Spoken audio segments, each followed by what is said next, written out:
Hey YouTube, welcome to the Subprime to Prime YouTube channel here. Our focus is to get you from subprime to prime, and that all starts with knowing where you want to go on your financial journey.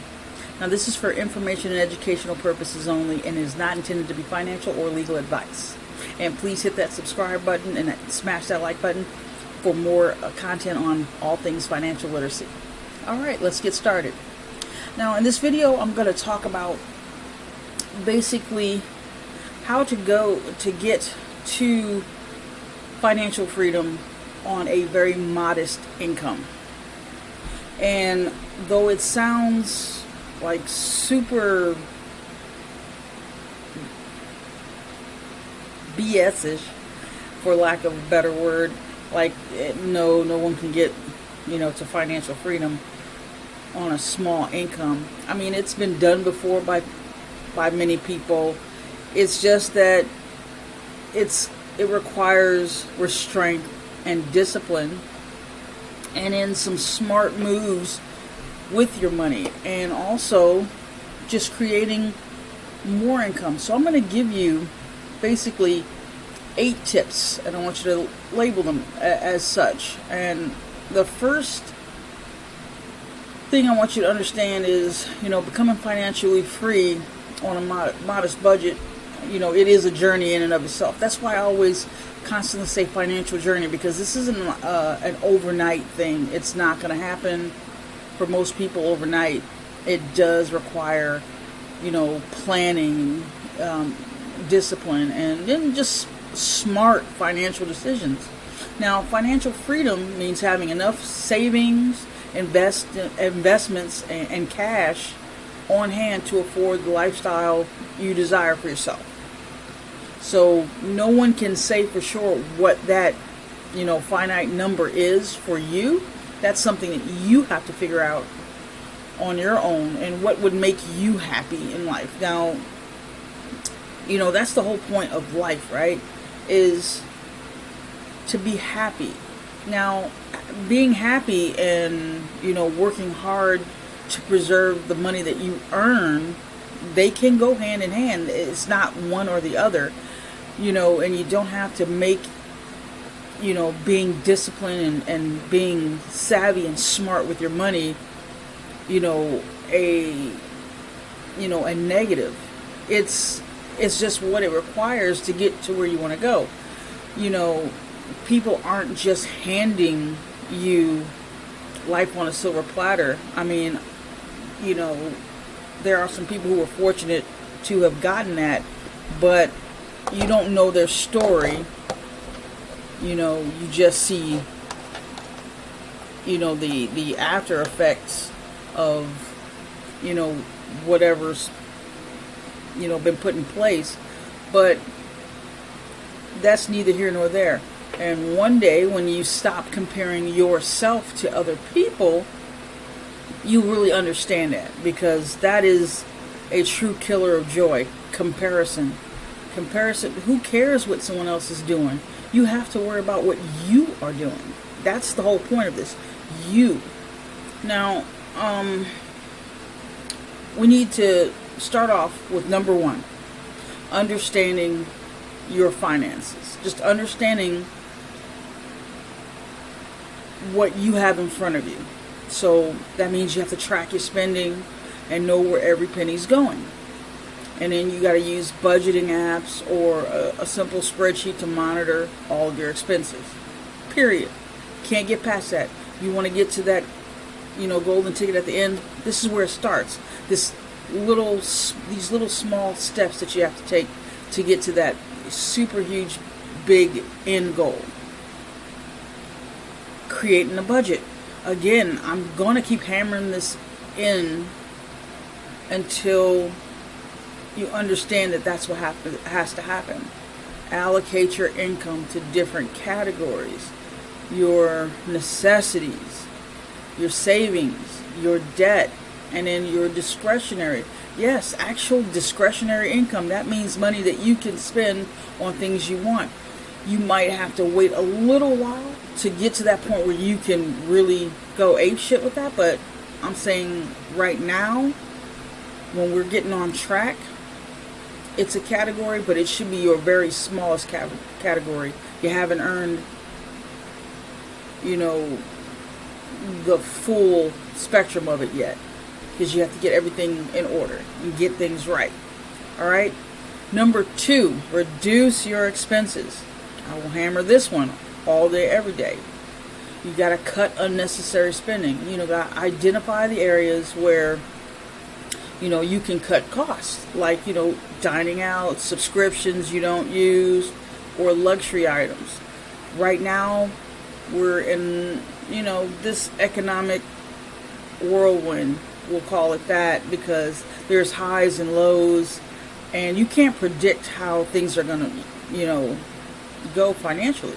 So it's just best that you focus again on yourself. You have to be a little selfish in order to get things done for your future. Now, number 3 is increase your income. Yes, you can get financially free on a modest income, but how modest is modest? Are we talking about you only make $30K a year, $40K, $50K?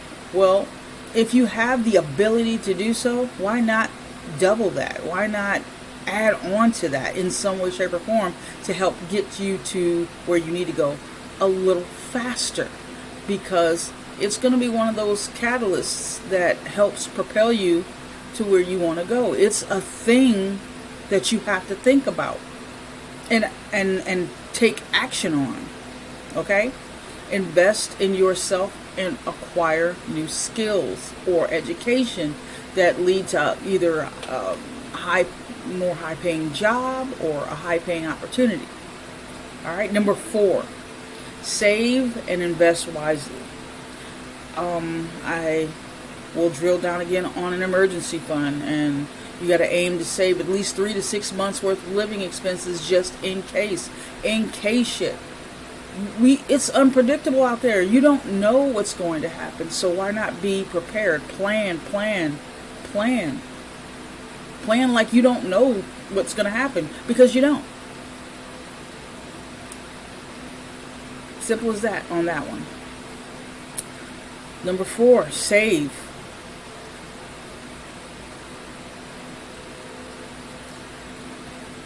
Oh, sorry, I already was on number 4. My bad. Retirement savings. If you're in that age bracket of retirement savings, most people are gonna retire completely broke.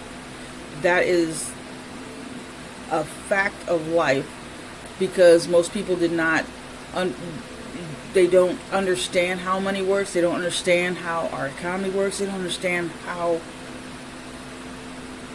they don't understand that the government is not going to come and rescue you and save you. We're proving year over year, month by month, that, you know, the U.S. is becoming increasingly over leveraged. And who do you think that's going to trickle down to? Who do you think that's going to hurt the most? You know, and I'm not here to be political or anything like that, but we're just these are things that are going on. They're just facts. Look them up, read about it. They're there. Once you have an emergency fund and you're contributing in some way to your retirement, and, you know, you can consider, you know, things like stocks, bonds, mutual funds. I'm saying them because they exist and people have invested in them for hundreds of years. That doesn't necessarily mean that they are good for you. You can invest in real estate. You can invest in cryptocurrencies. I mean, that's another thing that's on you. You have to go and learn what's best for you to invest in, and stop just being or walking through this life with blinders on. This shit is your responsibility. Again, it's always been your responsibility, but you need to take responsibility. Number 5, manage debt. Debt is going to keep you poor, period. Having too much of it, over leveraging, overspending, not cutting when you need to cut, these things are keeping you poor. And when I say poor is more of, it's keeping you broke. Because poor is a mental state of mind. We're not used to hearing and understanding that, but it's a state of mind. Being poor is very vastly different from being broke. And once you really understand that and figure that out, you'll find your way. Now, pay down high interest debt and avoid new debt. Those are the two most important things. Can't express them enough. All right, number 6 is plan for your future. Eventually, at some point, you will not be here anymore. And if you have children or young children, having and making sure you have the most adequate health, life, and disability insurance to protect you and your finances are crucial. I mean, they really are. And then you should think about estate planning. If you have more than 2 nickels to rub together, I mean, when you die, you are an estate, and everything that you've owned is got to go somewhere, and you don't want it being tied up in the probate. Find out and understand and learn about estate planning. All right, number 7, continuous learning. Right now, you're learning something. You're learning something potentially new that you hadn't thought about or ever even try to do right now by listening to this channel and me right now. Stay informed about what's going on so that you know how to better navigate. And you're going to have to adjust your plan accordingly. Sometimes things are going to happen, but you got to learn how to be able to bounce back. I mean, I'm getting granular with this because there's people out there, let's face it, that just don't have basic financial education. And it's so important for you to have that. Now, I'm going to ask you to have patience and discipline. That's number 8, because all of this ties in together. That's what's going to actually help you execute on these things, having patience and discipline. And achieving financial freedom doesn't happen overnight, especially with a modest income. It requires consistent effort. But it can be done. Now, when you add to your income, you add to your bottom line, it can be done a little bit faster. And some people, faster is better. The more you age, the faster you need to get done with what you need to get done.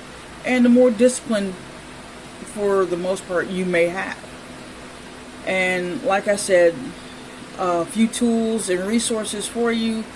Look up budgeting apps, financial education, read and learn more. Stop by channels like mine. And I have a free VIP group on the school platform called Subprime to Prime. Drop by there and become a member so that you can get this type of education all the time. We can help you go from subprime to prime. All right? Until next time, again, hit that like button, smash that subscribe button, and join our VIP school group. All right? Till next time, we'll see you.